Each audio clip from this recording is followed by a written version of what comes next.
In Syria and Turkey, it's a race to find survivors this morning as the world sends aid as quickly as they can following a massive earthquake along the border. More than 8,000 people have been pulled from that rubble since yesterday, and more than 25,000 reported injured. But as more people find refuge in shelters, that number expected to soar. Also soaring, the number of those killed in that earthquake, now over 5,000. And as we learn more about the devastation in that region, we're asking ourselves, are we at risk? And we are joined now by Abby Coney, and our region, as we well know, is prone to earthquakes as well. So does this mean we could see something similar around here? Yeah, this is really important. And to answer that question, we want to talk to Dr. Harold Tobin.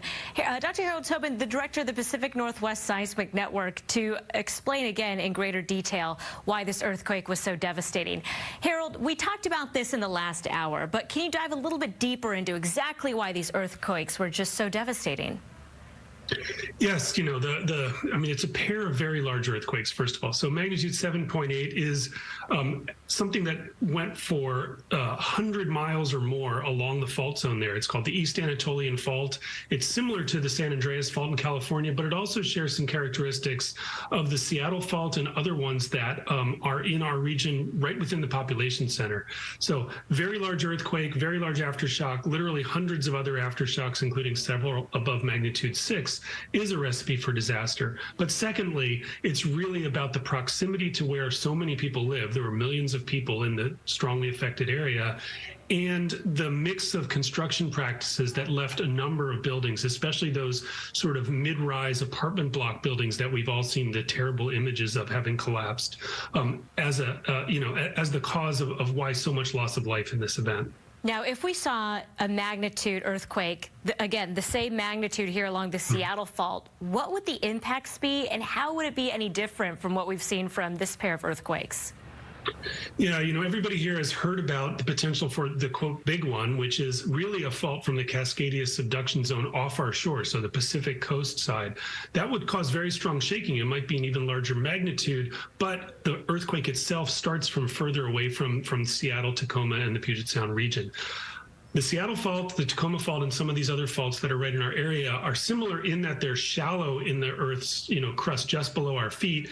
And the fault line, in the case of the Seattle Fault, runs literally right through the city, in fact, through SoDo region, and then off to the east and to the west. We think that fault line could have an earthquake of a magnitude of 7 or greater, maybe as large as 7.5, probably not 7.8. And remember, it's a log scale, so 7.8 is still 2 times bigger than 7.5. So that's the good news, is maybe not quite as large an earthquake is possible. However, it would certainly be devastating in terms of the shaking. For us, it's really all about preparedness. Fortunately, we think that those faults have quite rare earthquakes. They're on sort of a geological scale, hundreds to even thousands of years in between earthquakes on an individual fault. But we don't know when the next one might be coming.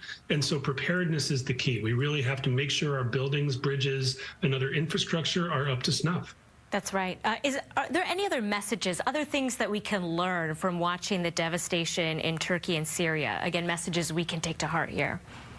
Yeah, for me, the biggest message is just simply that an event like this, happens in a region where we have known tectonic faults. That's certainly true in Turkey and into Syria. Turkey is one of the most earthquake-prone countries in the world.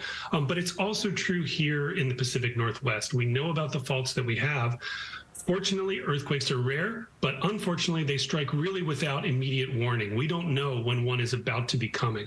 So we should use the time for preparedness. It's all about, devoting the resources and the money to making sure our region is really earthquake resilient. We do have the earthquake early warning system called Shake Alert that you and I have discussed before. It might give people anywhere from a few tens of seconds to 30 seconds or a minute of advance warning. That's obviously not enough time, and we don't recommend trying to run out and evacuate a building, but it is enough time to seek shelter, keep maybe some of the worst of injuries from things that would fall on your head and so on. Yeah, so much work being done on that in the last several years. Harold, thanks so much for joining us this morning. We appreciate it. It's my pleasure. I'll send it back to you guys.